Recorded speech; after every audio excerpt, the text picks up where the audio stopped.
অগ্রসর সমাজ কল্যাণ কেন্দ্রের উদ্যোগে অর্ধ সাংস্কৃতিক উৎসবের পরিচালনা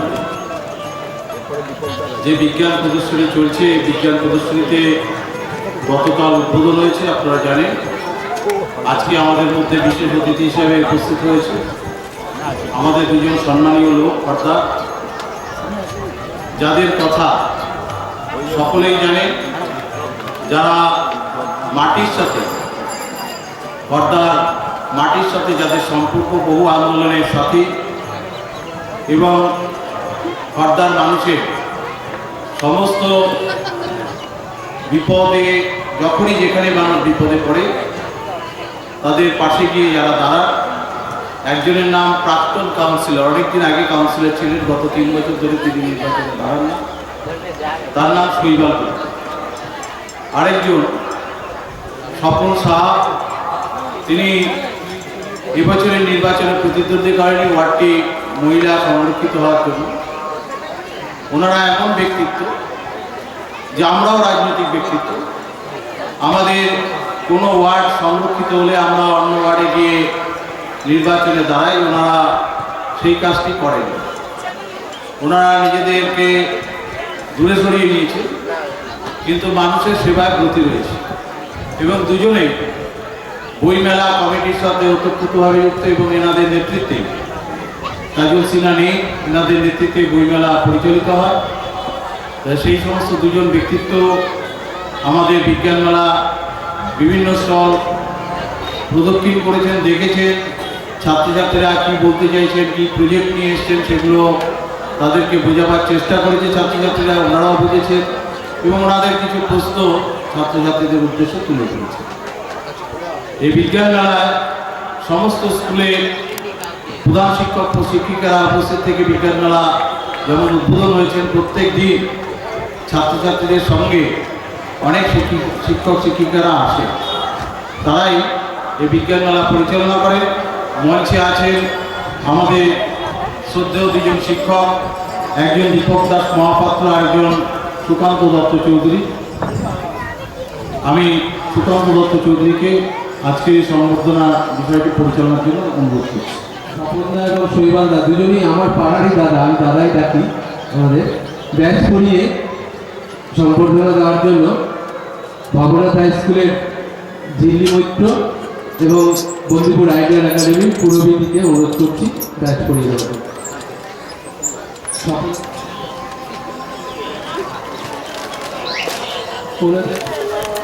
সুবল দাদাকে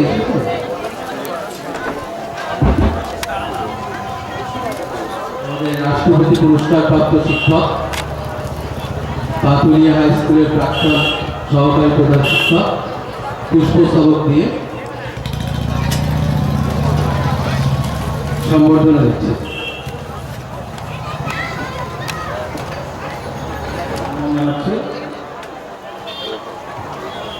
শৈবালদাকে সম্মান জানাচ্ছেন আমাদের সুকান্ত দত্ত চৌধুরী, বিজ্ঞান মেলা দায়িত্ব অগ্রসর সমাজ কল্যাণের যিনি প্রধান সুকণ্ঠ মণি। আমরা একসাথে দীর্ঘদিন ধরে কাজ করছি এবং উনি এই অগ্রসরের যে বিভিন্ন ধরনের প্রোগ্রাম উনি করে থাকেন, সেগুলো সবটাই মানব সেবার জন্যই করে। আমরা এইটা বলতে চাই যে আমার যে কোনোভাবেই হোক আশা হয়নি। আমি বিজ্ঞান প্রদর্শনী আজ যে সমস্তটা দেখলাম, যেটা স্কুলগুলো মানে শিশুরা থেকে বলতে প্রাইমারি স্কুল থেকে মাধ্যমিক হায়ার সেকেন্ডারি বোধহয় খুব একটা দেখলাম না, আছে কিছু হায়ার সেকেন্ডারি লেভেল পর্যন্ত এখানে যারা বিজ্ঞান নিয়ে চর্চা করে তারা কিছু দেখাবার চেষ্টা করছে। যাই হোক, এই কাজগুলো উনি করছেন এবং আমরা আশা করি সরকারে যারা ভালো কাজ করছেন এখন, তাদের মধ্যে বেশ কিছু বছর ধরে সুকণ্ঠ এইসব কাজগুলোর সাথে মনোনিবেশ করছেন এবং বিভিন্ন ধরনের আমরা চাই যে আরও ভালোভাবে মানুষের সেবামূলক কাজ আমরা করুন। এই বলে সকলকে ধন্যবাদ জানিয়ে আমি আমার বক্তব্য শেষ করছি। আমি মাননীয় শৈবাল দত্ত মহাশয়কে 2 কথা বলার জন্য অনুরোধ করছি। আমার বহুপূর্বই যোগাযোগ আছে এবং কাউন্সিলার যাবে না বিভিন্ন ছোটো ভাইয়ের মতো বিভিন্ন সময় বিভিন্ন আন্দোলনের ক্ষেত্রে পুরোনো দিনের যে লড়াই আছে তার সঙ্গে ঐক্যবদ্ধ হয় বিভিন্ন সামাজিক আন্দোলন ও সহযোগিতার সঙ্গে যুক্ত হয়েছি এবং আমার এখানে আসা প্রথম মনে হয় 26 বছর চলছে অগ্রসর সমাজ কল্যাণ কেন্দ্র। এছাড়া না আসলেও এদের সঙ্গে আমার সমাজের বহুদিনের যোগাযোগ এবং একসময় আমার অঞ্চলেই ছিল, পরবর্তীকালে আবার তার নির্দিষ্ট জমিতে জায়গা করে বাড়ি করেছে এবং তাদের পরিবারের সঙ্গে শুধু স্বতন্ত্র বণিক নয়, ওর দাদা বোন বাবা মা সবার সঙ্গে আমার একটা আত্মিক যোগাযোগ ছিল এবং দীর্ঘদিন ওদের সঙ্গে পরিবারের আমার সম্পর্ক ছিল এবং বিভিন্ন কাজে আমরা বহু সহযোগিতা পেয়েছি। এখন অনেক সমাজ কল্যাণ কোনো কাজ করছে, যেমন কিডনি বিভিন্ন লোককে সাহায্য করা এইসব অনুদানও দিচ্ছেন এবং খেলাধুলা স্বাস্থ্য ক্ষেত্রে বিভিন্ন সহযোগিতা করছেন। আজকে আমি বিজ্ঞান মঞ্চে যে প্রদর্শনী হচ্ছে সেই প্রদর্শনী দেখতে এসেছিলাম, সেখানে ছাত্রছাত্রীরা বিভিন্নভাবে প্রদর্শনী বিভিন্ন জিনিস দেখিয়েছে। আমি সুকান্ত বাংলার উপস্থিত যারা আছেন তাদেরকে সকলকে ধন্যবাদ জানিয়ে আমি আমার বক্তব্য শেষ করছি। আমাদের সিদ্ধান্ত নেওয়ার সময়ও কিন্তু আর নেই, সামনে আছে শুধু কাজ করার সময়টুকু, সেটুকু যেন আমরা না হারিয়ে ফেলি। মহাত্মা গান্ধী বলেছিলেন যে এই পৃথিবীতে যত প্রাকৃতিক সম্পদ আছে তা মানুষের প্রয়োজন মেটানোর জন্য যথেষ্ট, কিন্তু লোভ মেটাবার জন্য নয়। তো ওই কথাটা মাথায় রেখে আমি 2-4টে লাইন লিখেছি, সেটা পড়ার পর মেয়েরা পরিবেশ সংক্রান্ত উপস্থাপনা শুরু করবে। একটু থামো, একটু শোনো, ফেলে রেখে সব কাজ, আমি তোমাদের পরিবেশ বলছি। আমার ভীষণ বিপদ আজ, সাজিয়ে রেখেছিলাম তোমার জন্য আলো হাওয়া জল সবুজ বনানি, নিংড়ে নিয়েছো সব কিছু তুমি, একটিবারও থামনি। তোমাদের বিমূঢ়তায় দেখো আমি ত্রস্ত, ক্ষত বিক্ষত, বিপন্ন আজ সর্বশরীর, রক্ত ঝরে অবিরত, বুকের মধ্যে অনেক কান্না, জমে আছে অনেক ক্ষোভ। বলছি শোনো একটি কথা, সংযত করো তোমার লোভ, প্রয়োজন সব মেটাবো তোমার, লোভ মেটাতে পারবো না। এই কথাটি রাখলে মনে, হয়তো আমি পারবো না। বিজ্ঞানী অসীমা চট্টোপাধ্যায় সম্পর্কে 2-1টি কথা বলবে। শুভ অপরাহ্ন। উপস্থিত শ্রোতামণ্ডলী, সমবেত শিক্ষক শিক্ষিকা এবং আমার বন্ধুরা, সবাইকে উপযুক্ত সম্মান জানিয়ে আমি দ্বাদশ শ্রেণীর ছাত্রী আফসানা খাতুন বলছি। বাংলা ও বাঙালির গর্ব বিজ্ঞান সাধিকা অসীমা চট্টোপাধ্যায়। রসায়নবিদ্যায় যে সকল ভারতীয় বিজ্ঞানীর অবদান অনস্বীকার্য, তার মধ্যে অসীমা চট্টোপাধ্যায় অন্যতম। তিনি প্রথম ভারতীয় মহিলা যিনি কোনো ভারতীয় বিশ্ববিদ্যালয় থেকে বিজ্ঞানের ডক্টরেট ডিগ্রি ডিএসসি লাভ করেছিলেন। জৈব রসায়ন এবং উদ্ভিদ রসায়নে তার অবদান অনস্বীকার্য। অসীমা দেবী বিজ্ঞানসম্মতভাবে ভেষজ বিদ্যাকে ব্যবহার করে ছাতিম, ফুটকি, চিরতা প্রভৃতি থেকে ম্যালেরিয়া এবং শুশ্রূষকের নির্যাস থেকে মৃগী রোগের ঔষধ তৈরি করেছিলেন। ভিন্না অ্যালকোহল নিয়ে গুরুত্বপূর্ণ গবেষণা করে তিনি ক্যান্সারের ঔষধ তৈরি করেন। তবে উদ্ভিদবিদ্যার প্রতি তাঁর এই আকর্ষণ জন্মেছিল তাঁর পিতার কাছ থেকে। এই মহান বিজ্ঞানীর জন্ম 1917 সালের 23শে সেপ্টেম্বর। তৎকালীন সমাজে মেয়েদের শিক্ষা লাভের পথ সহজ ছিল না, এমনকি উচ্চবিত্ত পরিবারেও মেয়েদের পড়াশোনাকে ততটা গুরুত্ব দেওয়া হতো। কিন্তু তাঁর পিতা ডক্টর ইন্দ্রনারায়ণ মুখোপাধ্যায় ও মা কমলা দেবী ছিলেন খুবই প্রগতিশীল মনের মানুষ। প্রথমে বেতন স্কুল, পরে স্কটিশ চার্চ কলেজ থেকে রসায়নিক পদক সহ উত্তীর্ণ হন তিনি।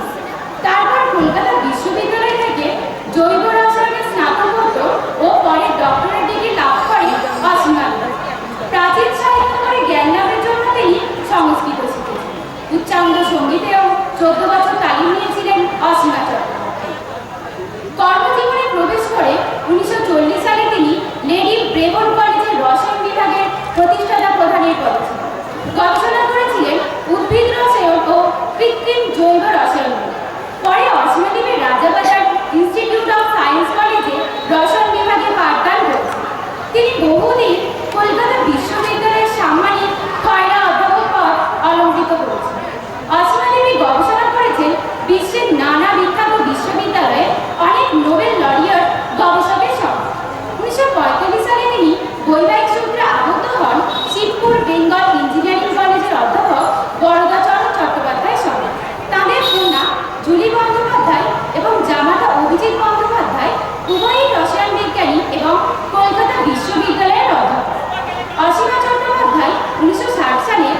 জাতীয় বিজ্ঞান একাডেমির ফেলো নির্বাচিত হন।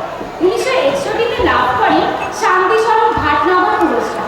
বৈজ্ঞানিক গবেষণার জন্য ভারতে এটি সর্বোচ্চ পুরস্কার। 1975 সালে তিনি পান পদ্মভূষণ। ওই বছরই অসীমা দেবী প্রথম মহিলা বিজ্ঞানী হিসাবে ভারতীয় জাতীয় কংগ্রেসের সাধারণ সভাপতি নির্বাচিত হন। মেনে নেওয়া খুব মুশকিল হয়ে যায় যখন শুনি নক্ষত্র উদ্ভাসিত তোমার নামের বিধায়। চন্দ্রযান 3 এর সাফল্যের পর সৌর অভিযানে আদিত্য A1 এখন তার লক্ষ্য পূরণের উদ্দেশ্যে সফলভাবে এগিয়ে চলেছে। বর্তমানে এই অগ্রযাত্রার পেছনে রয়েছে অসাধারণ প্রতিভাধর কিছু মানুষের ত্যাগ, শ্রম ও মেধা। তবে দুর্ভাগ্যবশত ভারত অনেক প্রতিভাধর মানুষ এবং তাদের অবদানকে হয়তো সেভাবে স্বীকৃতি দিতে পারেনি, কিন্তু পরিশ্রম কখনো বিফলে যায় না। আর তাই তো প্যারিসের ইন্টারন্যাশনাল অ্যাস্ট্রোনমিক্যাল ইউনিয়ন 2019 সালে 340 আলোকবর্ষ দূরে সিক্সটার নক্ষত্রপুঞ্জের একটা নক্ষত্রের নাম রেখেছে বিভা লাইনবি। ভারতের প্রতিভাধর পদার্থবিজ্ঞানী বিভা লাইনবিকে শ্রদ্ধা জ্ঞাপনের উদ্দেশ্যে মহাজাগতিক রশ্মি ও পদার্থবিজ্ঞানে তার অবদানকে মন্দির জানাতেন। প্রকৃতপক্ষে তিনি ছিলেন ভারতবর্ষের প্রথম নারী কণা পদার্থবিজ্ঞানী। তার মৃত্যুর প্রায় 30 বছর পরে তার স্মরণে এই নাম আছে, কিন্তু জীবিত অবস্থায় তিনি পাননি তেমন কোনো জাতীয় বা আন্তর্জাতিক স্বীকৃতি। নাম্বার 2, যখন আমার হাতে ব্যাগটি নেই তখন আমি চেষ্টা করব যতদূর সম্ভব কোনো কিছু আনতে হলে কাগজের প্যাকেটে আনবো। বর্তমানে আমরা কেউই প্লাস্টিক ছাড়া কথা ভাবতে পারি না, কারণ প্লাস্টিক সহজলভ্য, দামে সস্তা, হালকা, খুব সহজেই নানা রকম আকৃতি দেওয়া যায়। তাই প্লাস্টিক ক্ষতিকারক পদার্থ জানা সত্ত্বেও ব্যবহার করি। তাই আমরা ব্যবহার করা প্লাস্টিকগুলি ফেলে না দিয়ে ঘর সাজানোর বিভিন্ন জিনিস বানিয়ে ব্যবহার করতে পারি। যেমন আমি প্লাস্টিকের বোতল কেটে ঘর সাজানোর বিভিন্ন জিনিস ফুলদানি বানানোর চেষ্টা করেছি। এর ফলে আমরা পরিবেশের মাটি দূষণ, জল দূষণ ও বায়ু দূষণের থেকে নিজেদের রক্ষা করতে পারব। স্বচ্ছ ভারত অভিযানকে মাথায় রেখে আমি আমার মডেলটি তৈরি করতে সফলতা লাভ করি।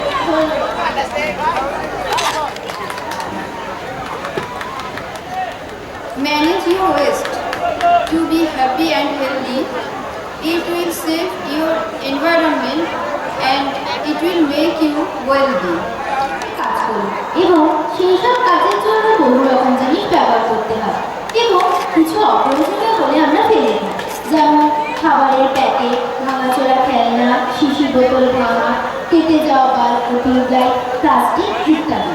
আমরা এগুলি বর্জন করি বা ফেলে দিই। গৃহস্থলের বর্জ্য, বাড়ির দৈনন্দিন কাজের মাধ্যমে যেসব বর্জ্য পদার্থ উৎপন্ন হয় সেগুলি এই শ্রেণীর অন্তর্ভুক্ত, যেমন শাকসবজি ও ফলমূলের উচ্ছিষ্ট, মাছ মাংসের ফেলে দেওয়া অংশ ইত্যাদি। শিল্প বর্জ্য, কলকারখানা থেকে নির্গত কঠিন, তরল, গ্যাসীয়, অর্ধতরল প্রভৃতি বিভিন্ন ধরনের বর্জ্য পদার্থকে শিল্প বর্জ্য বলা হয়, যেমন চামড়া কারখানার ক্রোমিয়াম যৌগ, আকরিক নিষ্কাশন প্রক্রিয়ায় নির্গত নানা প্রকার ধাতু, বিভিন্ন প্রকার রাসায়নিক পদার্থ ইত্যাদি। কৃষিজ বর্জ্য, কৃষিজমিতে ব্যবহৃত বিভিন্ন কীটনাশক, নারকেলের ছোবড়া, প্রাণীজ বর্জ্য প্রভৃতি। পৌরসভার বর্জ্য, শহরে বা পৌর এলাকার বাড়ি, অফিস, বিদ্যালয়, বাজার, রেস্টুরেন্ট, হোটেল প্রভৃতি থেকে আসা বর্জ্য। জৈব বর্জ্য, প্রধানত প্রাণীজ ও উদ্ভিদ থেকে যেসব বর্জ্য তৈরি হয় সেগুলি এই শ্রেণীর অন্তর্ভুক্ত, যেমন মাংস উৎপাদনকারী কারখানাগুলি থেকে নির্গত প্রাণীজ বর্জ্য। অসংক্রামক বর্জ্য, ওষুধের ফয়েল, প্লাস্টিক, ভাঙা টিউব প্রভৃতি। সংক্রামক বর্জ্য, সিরিঞ্জ, ছুঁচ, কাঁচি, তুলো, রক্ত, ব্যান্ডেজ, অপারেশন সংক্রান্ত আবর্জনা প্রভৃতি। পরিবেশে নানা প্রকারের বর্জ্য উৎপন্ন হয়ে থাকে। বর্জ্য প্রধানত 3 প্রকার: 1 কঠিন বর্জ্য, 2 তরল বর্জ্য, 3 গ্যাসীয় বর্জ্য। কঠিন বিদ্যুৎ কেন্দ্র ও পারমাণবিক কেন্দ্রের বর্জ্য বিষক্রিয় তরল। গ্যাসীয় বর্জ্য, গ্যাস হতে দূষিত বর্জ্যকে গ্যাসীয় বর্জ্য বলে। কলকারখানা, বিদ্যুৎ শক্তি কেন্দ্র, গাড়ির ইঞ্জিন প্রভৃতি থেকে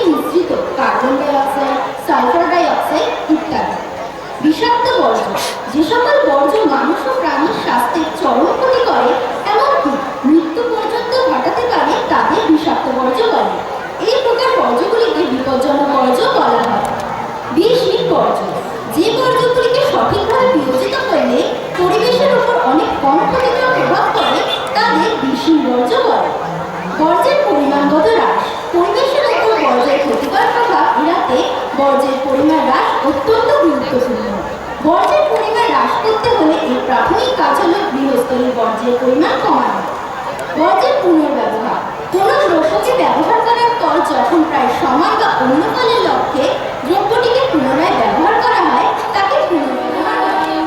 উঠে উড়ে নগরে ভাই সময় নাই, গাড়ি ঘোড়া কম চলো সাইকেলেতে উঠে পড়, গাড়ি ঘোড়া কম চলো সাইকেলেতে উঠে পড়, কিংবা যদি পায়ে হাঁটো, কিংবা যদি পায়ে হাঁটো, ক্ষতি কিছু নাই রে, ক্ষতি কিছু নাই, সময় আর নাই রে, সময় আর নাই, উঠে পড়ে লাগরে ভাই সময় আর নাই। নমস্কার। ব্যাচ পড়িয়ে স্বাগত জানাচ্ছেন ডক্টর দীপক কুমার মাইতি মহাশয়। আমি অনুরোধ করবো যদি এখানে আসে, প্রথমত ওদের জন্যই এই অনুষ্ঠান এবং ওখানে অনেক ভিড় আমি দেখতে পাচ্ছি, যদি ওদের মধ্যে কিছু সংখ্যক মানুষ এখানে আসে তো আমার ভালো লাগবে। একটু আগেই আমি দেখলাম স্কুলের ছাত্রছাত্রীরা অনেক সুন্দরভাবে কিছু বিজ্ঞান মনস্কতার উদাহরণ দিল। ওরা অনেক বিজ্ঞানীকে নিয়ে বললেন, ওরা যেটা বললো সেটা হচ্ছে পরিবেশের কথা। আমিও যে গল্পটা করবো ভেবে এসেছি সেটা পরিবেশেরই একটা গল্প। সেমিনার কথাটা আমি বলবো না, ওখানে সেমিনার কথাটা অনেক ভারী কথা এবং গল্পের মধ্যে আমার মনে হয় ছাত্রছাত্রীদের কাছে খুব সহজভাবে পৌঁছানো যায় এবং পৌঁছানো যায়। আমি ধন্যবাদ জানাবো অগ্রসর সমাজ কল্যাণ কেন্দ্রকে আমাকে ডাকার জন্য এই অনুষ্ঠানে। আমি ধন্যবাদ জানাবো শ্রী বিমলন্তি সামন্ত স্যারকে, উনি ব্যক্তিগতভাবে আমাকে এখানে আসার জন্য বলেছেন। প্রধানত যে গল্পটা আমি শুরু করবো সেটা হচ্ছে গঙ্গা দূষণ। পরিবেশগত অনেকগুলো বিষয় এখানে উঠে এসেছে। একটা আমরা দেখলাম জলকে বাঁচাও এই কথা। জলের একটা প্রয়োজনীয়তা আমরা সবাই জানি এবং কেন আমি গঙ্গা নদীকে নিয়ে বলবো তার প্রধান কারণ হচ্ছে আমরা একটা খুব সহজলভ্য জলের উৎস হিসেবে আমাদের খুব কাছে নদীটাকে দেখতে পাই এবং এই নদীর অনেকগুলো ব্যবহার রয়েছে। শুধুমাত্র আমাদের গঙ্গা নদীর প্রথম যে কথাটা আমাদের মাথায় আসে, এখানে অনেক ধরনের প্রজেক্ট ছাত্রছাত্রীরা করছে, কেউ সৌরশক্তি নিয়ে করছে, কেউ জল নিয়ে করছে। এই যে বিষয়গুলো বা মঞ্চে একটু আগে আমরা দেখলাম কেউ প্লাস্টিক নিয়ে ভাবনা চিন্তা করছে, এই সমস্যাগুলো আমরা কোথাও গিয়ে এই নদী দূষণের সাথে রিলেট করতে পারি, নদী দূষণের সাথে এগুলো ভাবতে পারি। কিভাবে ভাববো সেই ভাবনাটাকেই আমি দেখানোর চেষ্টা করব। গঙ্গা এমন একটা নদী যেটা এই আমি এখানে যেখানে এসেছি তার থেকে খুব দূরে নয়। আমরা মোটামুটি গঙ্গার পাড়ে বেড়াতে কম বেশি সবাই গেছি এবং সেখানে গিয়ে নানান ধরনের কিছু আমাদের চোখেও পড়েছে। কি চোখে পড়েছে? আমরা কোথাও গিয়ে দেখেছি একদম কালো জল যাচ্ছে গঙ্গা নদীর পাশ দিয়ে, কোথাও আমরা দেখছি একদম ফুল পাতা সমস্ত কিছু জড়ো হয়ে রয়েছে। কখনো দেখছি গঙ্গা নদীর মধ্যে একটু বেশি জল, কখনো দেখছি আবার কম জল। এই যে ঘটনাগুলো হচ্ছে, প্রথমত গঙ্গা নদীটি আসছে কিন্তু হিমালয় থেকে। এই গল্পটা মনে হয় আমরা সবাই জানি, হিমালয়ের গঙ্গোত্রী হিমালয় থেকে গঙ্গা নদীর উৎপত্তি এবং সুদীর্ঘ পথ 2555 কিলোমিটার বয়ে প্রায় 13টি স্টেটের মধ্যে দিয়ে এসে যখন মালদাতে গঙ্গা নদীটা আমাদের স্টেটে মানে ওয়েস্ট বেঙ্গলের মধ্যে আসে, তারপরে কিন্তু তার নানা রূপ। আমি যদি ব্যারাকপুরের কাছে গঙ্গা নদী দেখি একরকম, আমি যদি ডায়মন্ড হারবারের মোহনার কাছে গিয়ে দেখি সেখানে গঙ্গা নদী একরকম, এবং আমি যদি হিমালয়ের কাছে গিয়ে দেখি তার স্রোত একরকম।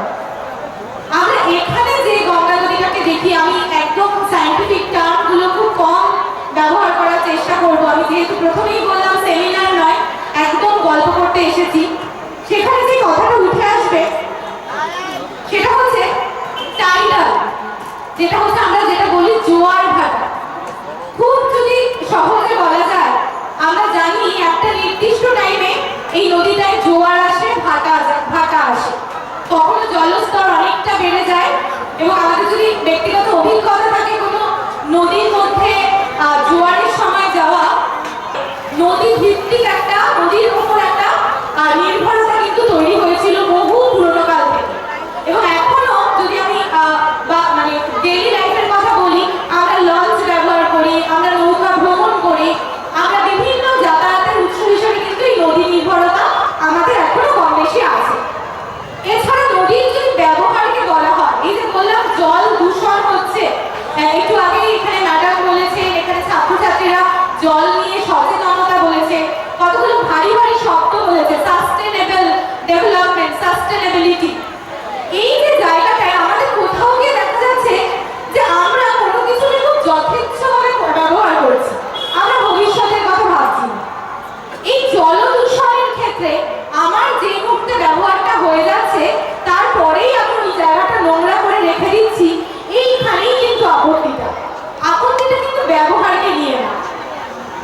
জলের মধ্যে যে মাছগুলো থাকার কথা সেগুলো ঠিক সেইভাবেই আছে নাকি, জলে যে গাছগুলো দেওয়ার কথা মানে হচ্ছে অ্যাকোয়াটিক যে প্লান্ট আমরা বলি সেইগুলো ঠিক মতো আছে নাকি, সেইগুলো যখন আমরা দেখতে আরম্ভ করছি তখন দেখা যাচ্ছে সমস্যা। আরেকটা জিনিস আমরা দেখতে পাই অনেক সময় কিভাবে করছি, আমাদের এই যে সারাদিনের যে জলের ব্যবহার, রান্নাঘর, টয়লেট, মিউনিসিপাল যা ওয়েস্ট ওয়াটার আসছে সেইগুলো কিন্তু আপনারা কখনো ভেবে দেখেছেন সেই জলগুলো যাচ্ছে কোথায়? খুব সহজ উপায় হচ্ছে এই জাস্ট এইগুলোকে সব একসাথে একটা পাইপের মধ্যে দিয়ে গঙ্গায় ফেলে দাও। কেন ফেলে দাও? কারণ হচ্ছে গঙ্গা নদীর তো অনেক ক্ষমতা, এত জল ওগুলো ওখানে মিশলে কিচ্ছু হবে না, কিন্তু ক্ষতি কিন্তু হচ্ছে। সেই ক্ষতির কথা মাথায় রেখেই কিন্তু আমরা ভাবনা চিন্তা করতে শুরু করছি। এবং এই যে দেখুন ডান দিকে যে ছবিগুলো, নদীর পাড়ে গেলে আমরা কোথাও গিয়ে ঘুরতে যাই, মিলেনিয়াম পার্ক, প্রিন্সেপ ঘাট, কোথাও গিয়ে পাড় বাঁধিয়ে দিয়ে সুন্দর করা হচ্ছে, কিন্তু আপনি যান, আমার 3-7 আগে আহিরিটলায় যাওয়ার একটা সুযোগ হয়েছিল, গিয়ে দেখবেন ঠিক অবস্থাটা এইরকম, প্লাস্টিক পড়ে রয়েছে, পুজো আর্চার ফুল পড়ে রয়েছে, সাবান দিয়ে কাঁচা হচ্ছে। তাহলে আমরা তো সচেতন হলাম না। আমাদের দেশে গঙ্গাকে বাঁচানোর জন্য অনেক কিছু পরিকল্পনা করা হয়েছে এবং তখন কিন্তু আমরা বাথরুমে গেলেও জলটা মেপে খরচ করব। আমাদের যখন জলের পরিমাণ খুব সাফিসিয়েন্টলি আমরা পেয়ে যাই তখন কিন্তু আমরা আর ভাবি না, এটা খুব মানুষের নেচার। আমরা যখন খুব প্রচুর কিছু আমাদের খুব সহজলভ্য হয়ে যায় তখন সেটা নিয়ে আমরা আর চিন্তা করি না। আমরা যদি একটু কদিন আগের কথা ভাবি, কোভিড-19 এর সময় আমরা যদি একটু মনে করে দেখি তখন বিভিন্ন দোকানপাট বন্ধ হয়ে গেছিল, ইন্ডাস্ট্রি বন্ধ হয়ে গেছিল, তখন কিন্তু আমরা একটা জিনিস ব্যবহার করার আগে ভাবতাম এটা ফুরিয়ে গেলে আবার কবে কিনবো, আর এটা যদি ফুরিয়ে যায় তাহলে আমরা এটা আবার কিনতে পারবো তো, আমাদের প্রয়োজনীয় জিনিসটাই আমরা পাবো তো। সমস্যা কিন্তু হয়েছিল। তাহলে যতক্ষণ না আমরা কোনো কিছুর ক্রাইসিসে পৌঁছাবো ততক্ষণ আমরা বুঝতে পারি না। তাহলে এটা কি ভালো না যে আমরা যদি আগে থেকেই ভাবি? এই যে সৌরশক্তি, আমি বারবার বলছি মডেলটি ভালো লেগেছে আমার, জল নিয়ে চেন্নাইয়ে যে ক্রাইসিস রয়েছে বা এই যে এয়ার পলিউশন নিয়ে দিল্লিতে ক্রাইসিস চলছে, এগুলো যদি আমরা আগে থেকে একটু অল্টারনেটিভ ভাবি তাহলে মনে হয় আরেকটু বেশি ভালো হয়। এবার এই ভাবনাগুলো কি হয়নি? হচ্ছে, ন্যাশনাল লেভেলে হচ্ছে, স্টেট লেভেলে হচ্ছে, আমাদের বিভিন্ন ডিস্ট্রিক্ট লেভেলে হচ্ছে। এই যে আমরা আজকে অগ্রসর সমাজ কল্যাণ বিজ্ঞানের একটা আমি বলবো যে এক্সিবিশন করছে, মেলা করছে। কেন করছে? কারণ হচ্ছে এই একজন একটা টপিক নিয়ে বলছে, তাতে আরো 5 জন জানছে। এটাই তো আমাদের সুবিধা যে আমরা এটা যত বেশি মানুষের কাছে ছড়িয়ে দিতে পারবো তত বেশি কিন্তু আমাদের এই পরিবেশগত সমস্যা কোথাও গিয়ে একটু হলেও মিটবে।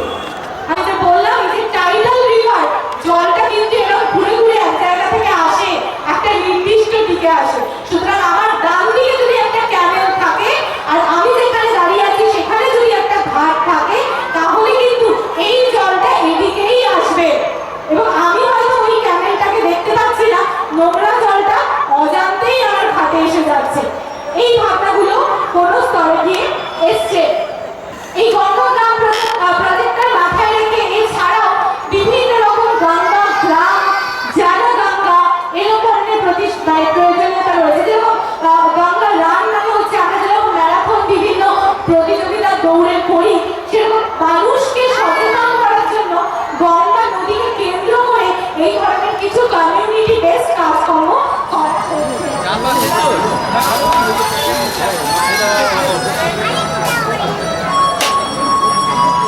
ছোট থেকে বড় গাছে, বড় গাছের টুকতে আমি ছোট গাছে ঠিক এতে আমি ঢেলে দিচ্ছি। অন্তত 5 বার ছোট গাছের টুকদের আকারে কিন্তু বড় গাছ আকারে হতো, কিন্তু এখানে দেখা যাচ্ছে দুটোই সমান। আসুন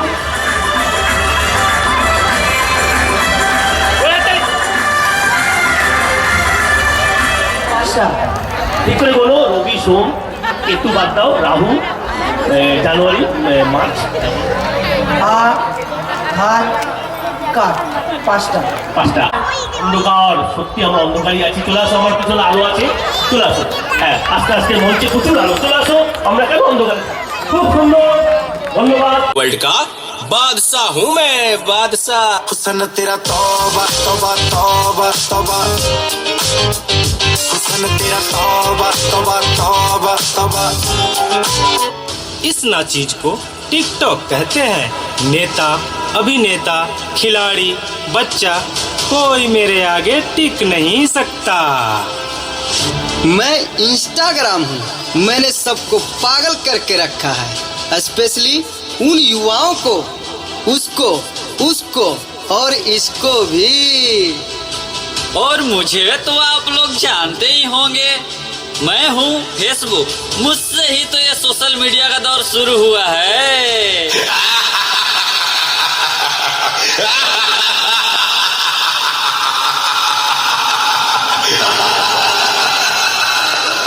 सुना है वो दिन दूर नहीं जब आपकी ये दुनिया हमारे इशारों पर नाचेगी। तो चलो देखो। मम्मा मम्मा मेरा कल एग्जाम है, मुझे कुछ समझ नहीं आ रहा है, प्लीज मम्मा आप पढ़ा दोगे? क्यों बेटा, तुम्हारे टीचर ने कुछ नहीं समझाया क्या? मम्मा मम्मा समझाया तो था पर मैं भूल गई। बेटा मैं तो भी बहुत बिजी हूँ, तुम पापा के पास जाकर पूछ लो ना। ओके मम्मा।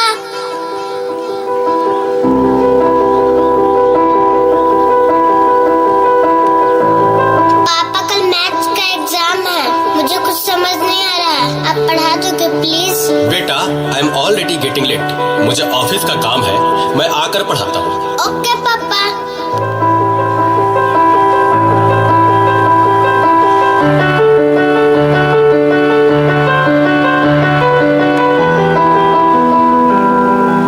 पापा अब तो आप मुझे पढ़ाओगे ना?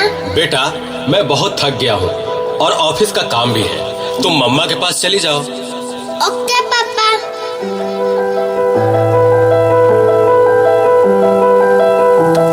मम्मा मम्मा मम्मा मुझे थोड़ा सा तो पढ़ा दीजिए प्लीज। ओके ठीक है बेटा, आप अपने कमरे में जाओ, मैं वहीं आती हूँ। ओके मम्मा मैं वेट करती हूँ।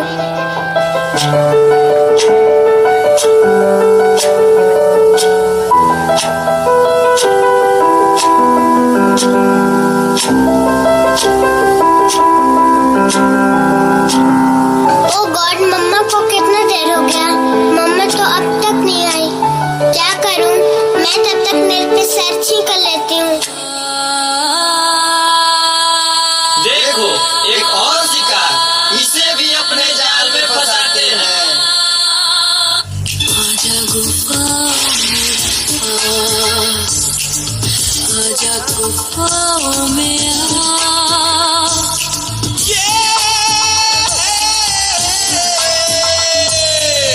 आजा गुनाह कर ले,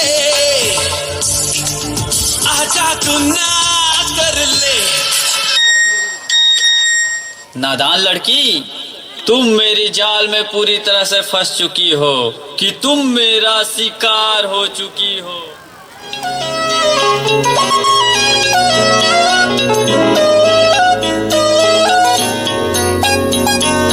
रात दी गल सुनियो सुनियो वे, रात दी गल सुनियो सुनियो वे, कोई ना चार चुफेरे, पीछे ना मुड़ियो मुड़ियो वे, पीछे ना मुड़ियो मुड़ियो वे, राता दे काले काले चेहरे, डर डाडा डसे वे,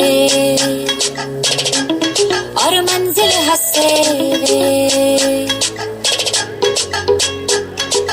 आहट से डरियो डरियो वे, आहट से डरियो डरियो वे, खौफ के अंदर लगे डेरे, हौले से चलियो चलियो वे, हौले से चलियो चलियो वे, राता दे काले काले चेहरे, डर डाडा डसे वे,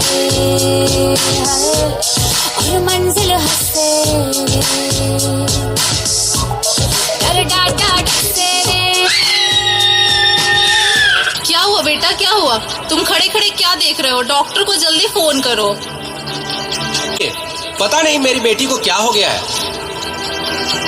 एक और शिकार, तुम्हारे 5000 FB फ्रेंड होंगे, लेकिन तुम्हारे एक भी फ्रेंड तुम्हें बचा नहीं सकते।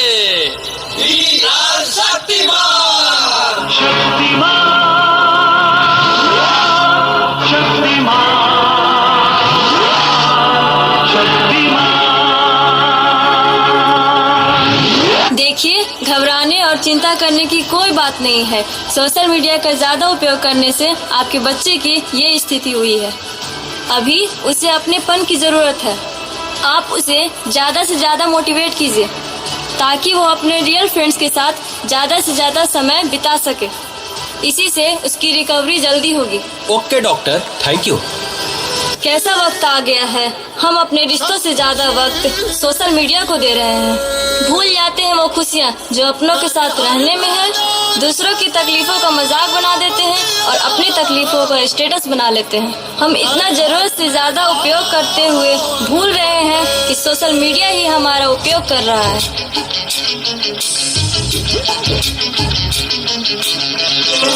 घायल परिंदा है तू, दिखला दे जिंदा है तू, बाकी है तुझ में हौसला।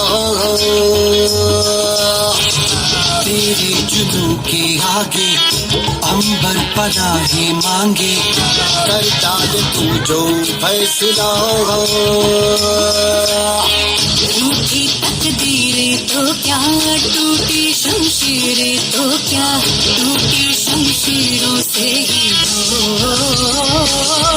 कर हर मैदान फतेह, कर हर मैदान फतेह, कर हर मैदान फतेह, बंदिया हर मैदान फतेह, कर हर मैदान फतेह, कर हर मैदान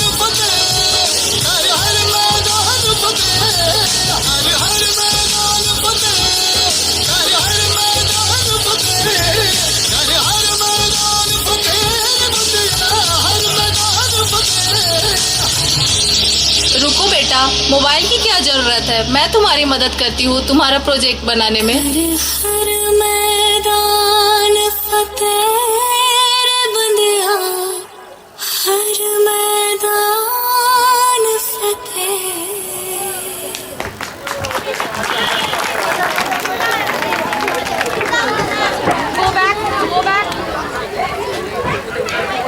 বিভিএম তাদের কাছ থেকে ভারতীয় বিদ্যা মন্দির এরকম আশা করব আগামী দিনে আপনারা আমাদের সঙ্গে আসবেন, থাকবেন এবং এই ধরনের উপস্থাপনা দেখুন অতি অল্প সময়ের মধ্যে আমরা কিন্তু মোহিত হয়ে গেছি যারা অডিয়েন্সে আমরা বসে আছি।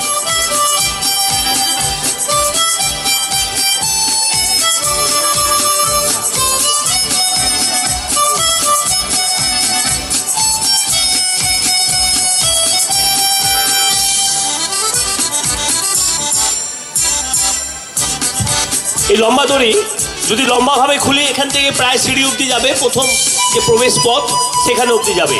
আরেকবার খুব ভালো করে দেখে নিন।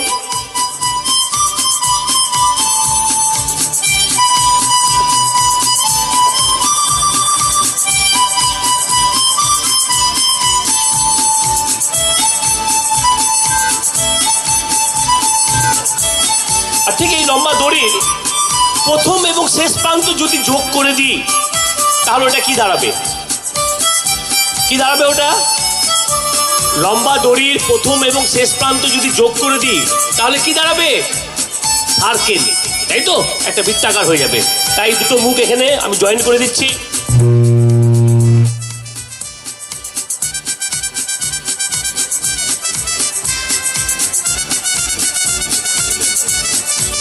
এবার হয়েছে লম্বা আর পেলাম না, সামনে আর পিছন যোগ করে দিলাম। এবার হয়ে গেল একটা বিশাল সার্কেল। আসো এবার একটু লক্ষ্য রাখি।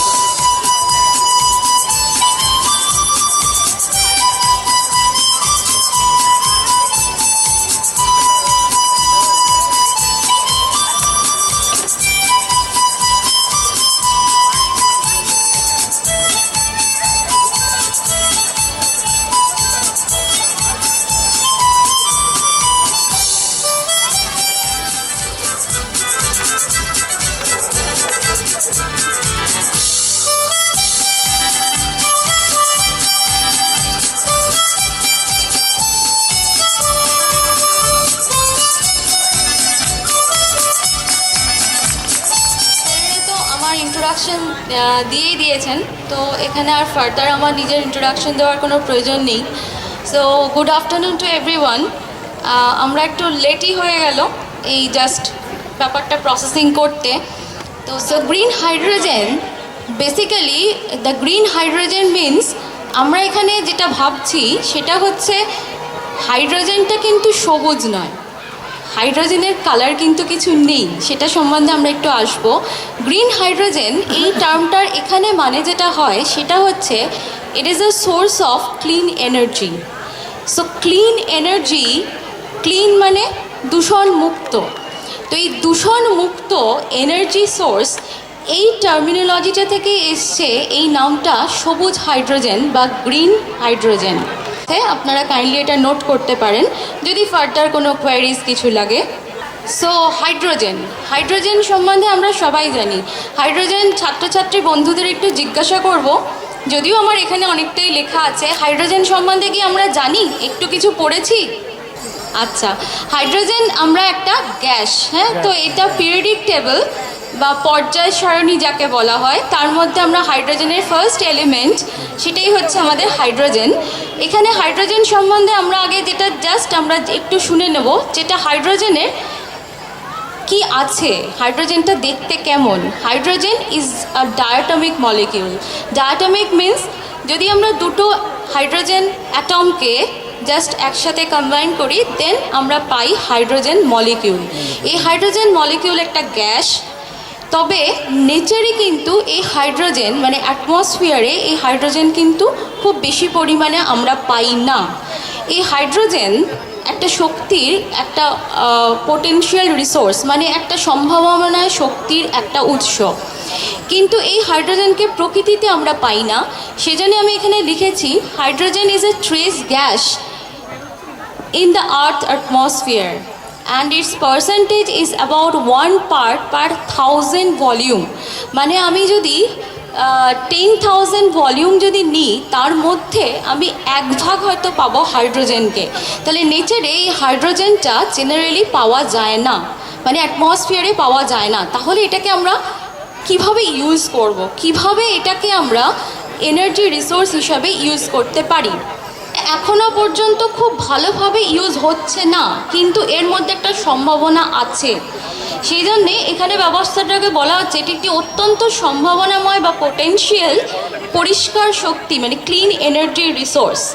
বলছে হাইড্রোজেনের শক্তির ঘনত্ব অনেক বেশি, মানে 1 ইউনিট জ্বালানি থেকে অনেক বেশি শক্তি উৎপন্ন করতে পারে।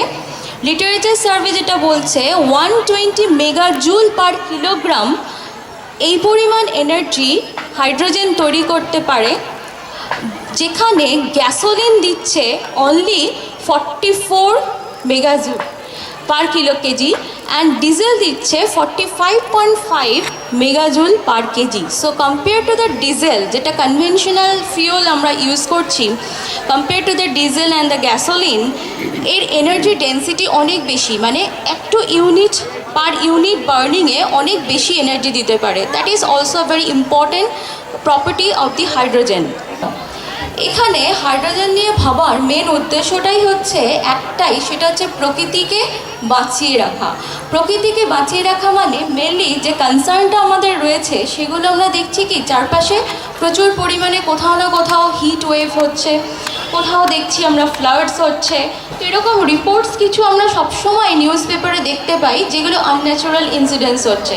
দিল্লিতে এই যে পলিউশন ফেনোমেননগুলো আমরা দেখি, তো এগুলো সবই হচ্ছে due to this মানে environmental some deterioration is happening. So these factors, considering all these factors globally, মানে এগুলো সমস্ত প্রকৃতি মানে প্রকৃতির এই যে ডিটেরিয়েশন বা অবক্ষয় সেটা দেখে আমাদের একটা ওয়ার্ল্ড মেট্রোলজিক্যাল অর্গানাইজেশন তারা একটা গাইডলাইন ফিক্স করেছেন, যেটা প্যারিস কনভেনশনে এটা মেনলি টেকেন হয়েছে। We have to attend that 1.5 degree for Earth. So what this 1.5 degree means? 1.5 degree means it's related to global warming. মানে প্রকৃতি আস্তে আস্তে গরম হচ্ছে, not only in India, not only in other continents, but globally temperature বাড়ছে, that is term is এই global warming. So this global warming, এই যে গ্লোবাল ওয়ার্মিংটা রয়েছে, এই গ্লোবাল ওয়ার্মিংয়ের জন্যে এই সমস্ত ন্যাচারাল ক্যালামিটিসগুলো হচ্ছে। তো এই হাইড্রোজেনের পরিবেশ যেটা সুরক্ষাগত দিক, সেগুলো আমি অলরেডি বলে দিলাম। দূষণমুক্ত শক্তি, কার্বনের নির্গমনটা কমানো। অ্যাজ পার রিপোর্ট এখন প্রায় 1100 থেকে 1300 megatons of carbon dioxide globally emitted হচ্ছে। তো এই কার্বন ডাইঅক্সাইডের পরিমাণটাকে কমানোর জন্যই বেসিক্যালি আমরা হাইড্রোজেনের ওপরেই কনসিডার করব। অবভিয়াসলি রিনিউয়েবল রিসোর্স হবে, জলবায়ু পরিবর্তনটা প্রতিরোধ করবে, মানে যেটা আমাদের natural changes prevention, climate change prevention করা, শক্তি সঞ্চয় এবং পরিবহনটা এখন আমাদের রেগুলার লাইফে প্রচুর রয়েছে। আফটার এই করোনা পিরিয়ড আমাদের প্রত্যেকের ঘরে ঘরেই প্রায় একটা করে গাড়ি হয়ে গেছে, বাসে টাসে কেউ চড়েই না, সবাই একটা গাড়ি নিয়ে যায়। তো এই যে গাড়ি আমরা চলছি, ইভি ভেহিকলস তো এখন অনেকে এসছে, বাট ইলেকট্রনিক ভেহিকলসের সাথে সাথে যেটা ইলেকট্রিক্যাল ভেহিকলসের সাথে যেটা দরকার, সেটা হচ্ছে আরও একটা কিছু অল্টারনেটিভ খুঁজে বার করা, যেটা এই পেট্রোল ডিজেল এগুলোকে রিপ্লেস করতে পারে। তো তার অল্টারনেটিভ হিসেবেও হাইড্রোজেনের একটা উপযোগিতা আছে, সেটার জন্য হাইড্রোজেনটা এতটা ইম্পর্টেন্ট। আমাদের শিল্পে, বিভিন্ন শিল্প থেকে যে হাইড্রোজেনগুলো তৈরি, কার্বন ডাইঅক্সাইড নির্গত হয়, সেই হাইড্রোজেন কার্বন ডাইঅক্সাইডগুলোকে রিপ্লেস করা বা সেগুলোকে হাইড্রোজেন দিয়ে রিপ্লেস করা এনার্জি রিসোর্স দিয়ে, সেটাও একটা অবজেক্টিভ। এবং মহাকাশ গবেষণায় যেগুলো আমাদের কাজে লাগানো হয়, যে সমস্ত আমাদের জাস্ট গবেষণার গুরুত্বপূর্ণ কাজে যেখানে ফিউয়েল অ্যাপ্লিকেশন মেনলি লাগে, সেখানেও আমাদের হাইড্রোজেনকে আমরা কনসিডার করতে পারি। তো আলটিমেটলি যেটা এখান থেকে আমরা কনক্লুড করতে পারি যে হাইড্রোজেনের মধ্যে অনেকগুলো সম্ভাবনা রয়েছে, বিভিন্ন জায়গায় এই হাইড্রোজেনটা অ্যাপ্লাই করার সম্ভাবনা রয়েছে। কিভাবে তারা ভিজিবল সেইভাবে নয়, কিন্তু হাইড্রোজেন কিন্তু কালারলেস গ্যাস, বাট স্টিল হাইড্রোজেনকে অনেকগুলো নাম দেওয়া হয়েছে, যেমন grey hydrogen, blue hydrogen, green hydrogen, turquoise hydrogen এবং ব্রাউন হাইড্রোজেন, আরও নাম আছে, ব্ল্যাক হাইড্রোজেন। মিথেনটাকে পাইরোলিসিস করা হয়। পাইরোলিসিস এটাও একটা কেমিক্যাল টার্ম। পাইরোলিসিস মানে দেখেছো, প্লাস্টিক পোড়ানো হয়, প্লাস্টিকে আগুন দাও, প্লাস্টিকটা পোড়ালে কি হয়, প্লাস্টিকটা গুটিয়ে গুটিয়ে গুটিয়ে গুটিয়ে কালো মতো একটা জিনিস হয়। এই যে জিনিসটা, এই প্রসেসটাকে বলছে পাইরোলিসিস, মানে হিট অ্যাপ্লাই করে কোনো অর্গ্যানিক কম্পাউন্ডকে ভাঙা, তাকে ফ্র্যাগমেন্টেশন করা, ব্রেক করা, সেই প্রসেসটা হচ্ছে পাইরোলিসিস। এটা কেমিক্যাল টার্ম, অনেক বড় হয়ে শিখবে, কিন্তু টার্মিনাল একটু জেনে রাখার জন্য তো এই পাইরোলিসিস করা হয়। পাইরোলিসিস করলে সুবিধা কি? পাইরোলিসিস করলে এখানে যেমন তৈরি হচ্ছিল কার্বন ডাইঅক্সাইড CO2, ওখানে শুধু তৈরি হবে কার্বন, সলিড কার্বন। এই সলিড কার্বন যেটা তোমরা পাবে, এই সলিড কার্বনের কিন্তু অনেক অ্যাপ্লিকেশন আছে, এটা ফেলে দেওয়ার জিনিস না। দেখেছো পন্ডসের, টিভিতে সবাই দেখো বা সিনেমাতেও যাও, পন্ডসের যেটাকে বলা হয় ফেস ওয়াশ, কার্বন ব্ল্যাক দিয়ে একটা কার্বনের বল ফেলে দেওয়া হলো, সব ময়লাগুলো টেনে নিল। সেটা কি? নাথিং বাট এটা হচ্ছে অ্যাক্টিভেটেড কার্বন। কার্বন হচ্ছে গুড অ্যাবজর্বেন্ট, সব কিছু ময়লাকে টেনে নিতে পারে, ইটস গুড অ্যাবজর্বেন্ট। জাস্ট একটু স্টুডেন্টদের বোঝানোর জন্য, এইটা আমাদের মিথেন ছিল CH4, এটাকে ভাঙা হচ্ছে CON হাইড্রোজেন, পরে এই CON হাইড্রোজেন এটাকে বলে সিন গ্যাস বা সিনথেটিক গ্যাস। এই সিন গ্যাস থেকে পরে এটাকে শিফটিং প্রসেস আছে, যেখানে CO-টাকে আবার অক্সিডাইজ করে CO2-তে কনভার্ট করা হয়, তারপর CO2টা থেকে সেপারেশন করা হয় হাইড্রোজেনটাকে, করে কার্বন ডাইঅক্সাইড রিলিজ করে, আর হাইড্রোজেনটাকে আমরা কাজে লাগাতে পারি। তো অবভিয়াসলি এটা ইকো ফ্রেন্ডলি একদমই নয়, মানে পরিবেশ বান্ধব প্রসেস নয়, কারণ এই হাইড্রোজেন কার্বন ডাইঅক্সাইডটা বেরিয়ে যাচ্ছে, তো এটাকে আমরা একদমই অ্যাকসেপ্ট করব না।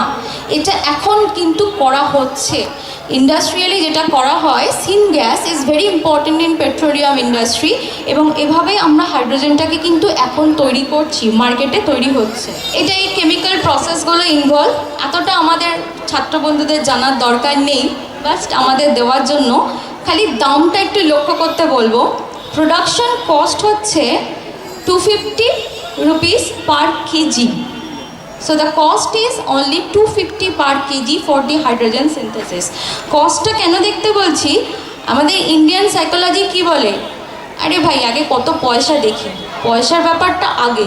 আমি গ্রিনের কথা ভাববো যদি আমার বাজেটে না আসে, আমার পকেটে যদি না সামাল দেয়, আমি ভাববো কেন? Blue hydrogen same principal, but কি বললাম, সিসিএস টেকনোলজি রয়েছে, মানে কার্বনটা আমি পরিবেশে ছাড়ছি না, আমি ক্যাপচার করছি। ক্যাপচার করে কোথায় করব? আন্ডারগ্রাউন্ড কোনো স্টোরেজ ট্যাঙ্কে রেখে দেবো, যাতে ওটাকে ফার্দার আমি ইউজ করতে পারি।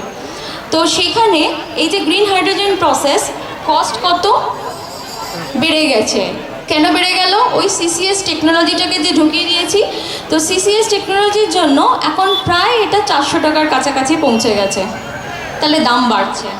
এবার তাহলে গ্রিন, সবাই চোখ মুখ শুকিয়ে গেছে, তাহলে গ্রিনটার কি অবস্থায় পৌঁছাবে? তো অবভিয়াসলি গ্রিনের জন্য খরচা আরেকটু বেশি করতে হবে। তো দ্য কস্ট ইজ 500 পেরিয়ে গেছে।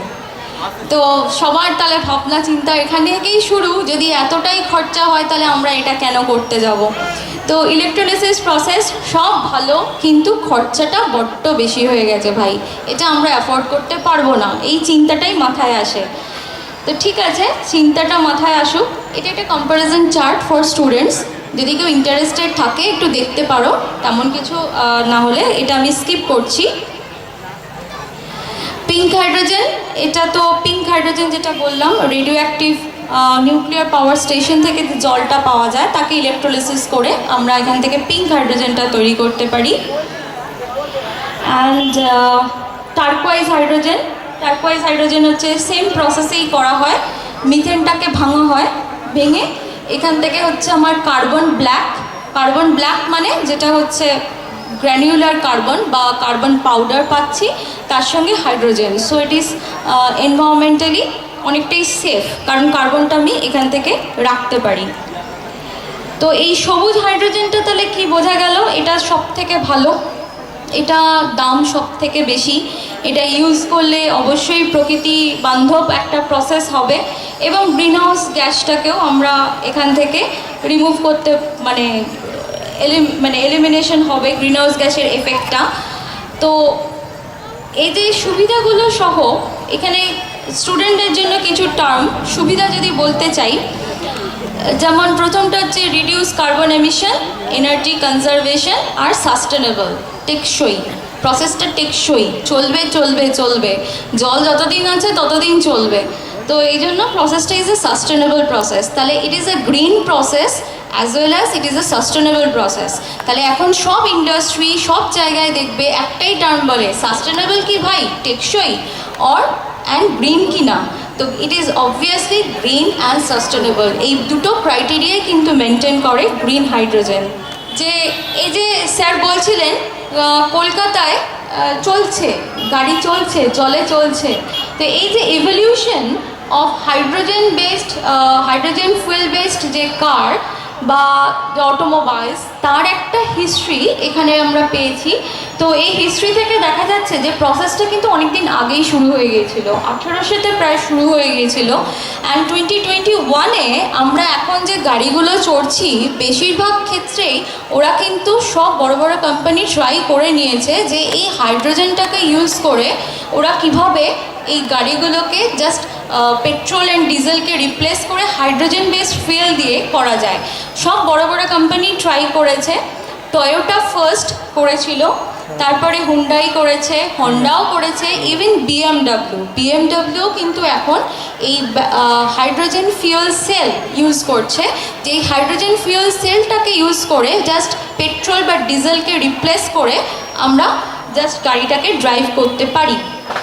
Fuel cell is working principle just opposite of the electrolysis. Electrolysis মানে কি? জলটাকে ভেঙে হাইড্রোজেন অক্সিজেন করো, আর ফিউল সেল মানে হচ্ছে অপোজিট রিয়াকশন করো, হাইড্রোজেন অক্সিজেনকে জুড়ে দিয়ে জল বানাও। During the formation of this new bond, when the energy is released, that energy is providing you the heat energy, as well as যখন এখানে ইলেকট্রন এক্সচেঞ্জ হচ্ছে থ্রু এক্সটার্নাল সার্কিট, এই ইলেকট্রনটা যখন ফ্লো হচ্ছে তখন কি আমি পারি ইলেকট্রিসিটিও ফ্লো হচ্ছে। তাহলে এইভাবে প্রসেসটা যদি আমরা করি হাইড্রোজেন ফুয়েল সেলে, এখানে আমাদের কি হচ্ছে, আমরা একসাথে পাচ্ছি ইলেকট্রিসিটি থ্রু এক্সটার্নাল সার্কিট, সঙ্গে সঙ্গে আমি পাচ্ছি এনার্জি। তো এই দুটো ক্ষেত্রেই হাইড্রোজেন ফুয়েল সেল এইভাবে কাজ করে। এখানে কি কি থাকে, একটা ক্যাথোড একটা অ্যানোড রয়েছে, এই সাইডটা হচ্ছে অ্যানোড, ওটা ক্যাথোড। এখান থেকে এটা অক্সিজেন সাইকেল আসছে, অক্সিজেন ফ্লো হচ্ছে, অক্সিজেন যাচ্ছে এই মাঝখানের চেম্বারটায়, এটাকে একটা মেমব্রেন বলা হয়। মেমব্রেন মিনস ইট ইজ ছাত্রছাত্রীর জন্য কনসেপ্টটা হচ্ছে জাস্ট লাইক ছাঁকনি। বাড়িতে আমরা চা ছাঁকনি যে ইউজ করি, strainer is nothing but A strainer, but it's having some specific properties, কিছু পার্টিকুলার প্রপার্টি রয়েছে যেটা হচ্ছে শুধুমাত্র সে প্রোটনকে পাস করতে দেয়। প্রোটন মানে হচ্ছে পজিটিভলি চার্জড হাইড্রোজেন।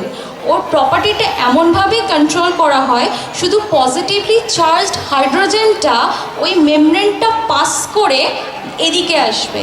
যেই আসছে এদিকে রয়েছে অক্সিজেন সাপ্লাই, অক্সিজেন ওর সাথে কম্বাইন করছে, জল তৈরি করে বার করছে, এনার্জি রিলিজড হচ্ছে, ইলেকট্রন ফ্লো হচ্ছে।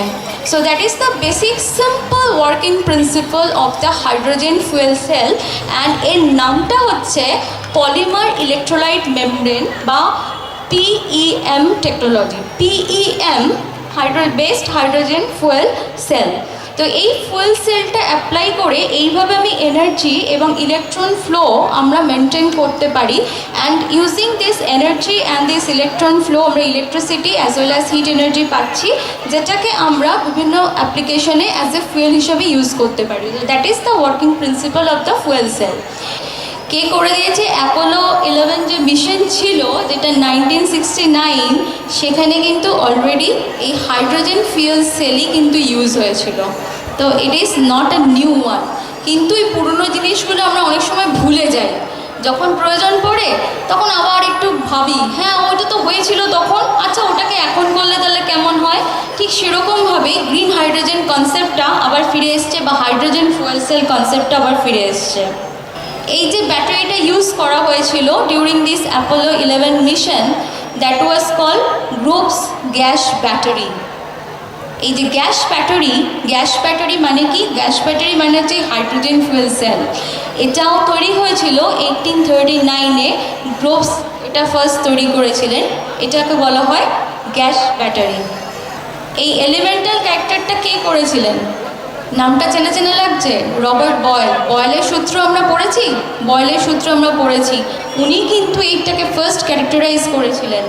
তো he is also the pioneer, he is also related with hydrogen. আমি নিজে মেমব্রেন নিয়ে কাজ করি, ঠিক আছে? তো এই যে মেমব্রেন বলতে আমরা দুরকম জিনিস বুঝি। একটা হচ্ছে বায়োলজিতে আমরা পড়ি মেমব্রেন, সেল মেমব্রেন পড়ি আমরা। এখানে কিন্তু এই মেমব্রেনটাও inspired by cell membrane concept. আমরা যখন রিভার্স অসমোসিস প্রসেস করেছি, যেটাকে অসমোসিসকে বাংলায় বোধহয় বলে অভিস্রবণ, তাই তো? অভিস্রবণ যখন আমরা পড়েছি তখনও আমরা দেখেছি, বলে যে ডিমের ওই যে খোসাটা, সাদা খোসাটা, ওই হালকা ভেতরের যে সাদা লেয়ারটা, ওটা হচ্ছে অসমোসিসের ওই পর্দা, মেমব্রেন। ওই জিনিসটা কনসেপ্টটা কাজে লাগিয়ে আমরা মেমব্রেনকে সিনথেসিস করি। এখানে যে মেমব্রেনটা আমরা ইউজ করছি, এটা কিন্তু কোনো ন্যাচারাল মেমব্রেন নয়, এগুলো সিনথেসাইজড মেমব্রেন। এই মেমব্রেনগুলো তৈরি হয় বিভিন্ন রকমের পলিমার দিয়ে। ফার্স্ট আমাদের কলোরাডো বললেন না, কোথায় স্যার? কলম্বিয়া। তো ওখানে উনি বলছেন যে কার্বন ডাইঅক্সাইডটাকে ডাইরেক্টলি কার্বনটাকে ব্যবহার করে ফুয়েল তৈরি করছে, ফুয়েল তৈরি করে এই গাড়িগুলো যে বললেন তা আপনি তো হ্যাঁ হাইড্রোজেনটাকে ব্যবহার করে গাড়ি সেখানে আমি একটু স্টুডেন্টদের কাছেই যাই, টিচাররা অনেক বেশি জানেন, স্টুডেন্টরা যে বলুক, এই যে পেট্রোল বা ডিজেল যখন আমরা ইউজ করি, এটা গাড়িতে কিভাবে ফুয়েলটা ইউজ হয়, তারা কি কাজ করে, গাড়িটা চলে কিভাবে, কোনো আইডিয়া? ইগনিশনের কাজ করে। আচ্ছা বাবা, ইগনিশন করলে কি লাভ হবে? ইগনিশন তো হলো, ইগনিশন হলে কি লাভ হবে? ইগনিশন হলে আমার মিক্সারটা আছে, ওর মধ্যে স্পার্ক হবে, স্পার্ক হলে আমার যে শ্যাফটটা রয়েছে যে সিলিন্ডারের মধ্যে, সেই শ্যাফটটা আপ ডাউন হবে, যার ফলে গাড়িটা ঘুরবে। একবার প্রেসার দিতে অনেক ডেপথে চলে গেছে, খুব ভালো কথা, ভীষণ ভালো হয়েছে, ভেরি গুড। সেখান থেকে একটা শ্যাফট ও বলছে আমাকে ওঠানামানোটা করতে হবে, ভেরি গুড আনসার। এইটা যখন আমি ওঠানামা করব, এই প্রসেসটা যদি মেকানিক্যাল অ্যাকশনটা যদি করতে হয়, তাহলে we need some energy. Obviously, তাই তো এমনিতে ওঠানামা করবে না, স্পন্টেনিয়াস নয়। তো এই যে স্পন্টেনিয়াস নয়, তাহলে এটা ওঠানামা করতে গেলে কি করতে হবে আমাকে? We have to provide some energy. এনার্জিটা কোথা থেকে পাবো? এনার্জিটা প্রোভাইড করবে that fuel. Ignition is obviously a point. তোমাকে ইগনিশন করতে হবে, কারণ কি? তোমাকে বার্ন করতে হবে। You have to burn the fuel, you have to oxidize. এই যে তুমি বললে এয়ার আর মিক্সচার যেটা রয়েছে, এটাকে বার্ন করতে হবে। বার্ন করলে এনার্জি জেনারেট হবে। That energy will drive the motor, that motor will now run the piston. The motor, when the piston is running, the car is moving. Okay, যেটা normally হয় গাড়ির কি হয়, আমাদের অনেকগুলো লাইটস থাকে, এসি চলে, অনেক কিছু চলে, তার জন্য আমার কি লাগে? একটা ইলেকট্রিক্যাল এনার্জি লাগে। নর্মালি এখন কিভাবে হয়? The same energy that is in the fuel the driving the car, that energy is also use to drive the AC and the lights, they are also on. সেই জন্য আমাদের কি বলা হয়, যখন গাড়ি দাঁড়িয়ে আছে কোথাও, ইঞ্জিনটা অফ করে দাও বা এসিটা অফ করে দাও। কারণ কি? ফুয়েল কনজামশন কিন্তু বাড়ছে আমার। উইদাউট এসি আর উইথ এসি যদি কার আমি ড্রাইভ করি, মাইলেজ কমে যায়। কেন কমে যায়? কারণ হচ্ছে কি, আমার এখানে fuel is using to for that auxiliary applications also. But in case of hydrogen fuel cell, it is a continuously supplying that much of the electricity also to run the AC and the lights and the auxiliary other things. Similar, in the same way, the heat energy is helping to drive you the pistons, the motors. So in this way, hydrogen fuel cell helping. But the same problem is also there, যে এই প্রসেসটা যখন হবে, যে জলটা তৈরি হবে, ওটাকে নিয়ে আমি কি করব? জল তৈরি হচ্ছে, বাইরে ফেলছি না পাইপ দিয়ে, গাড়ি যাবে, জল কিন্তু রাস্তায় পড়বে না। It is cyclic process. Splitting হচ্ছে, again it's providing the supply of oxygen and hydrogen. Again তৈরি হচ্ছে, স্টোরেজ ট্যাঙ্কে আসছে, এগেন স্প্লিটিং হচ্ছে, আবার যাচ্ছে। So the process is cyclic process is going on.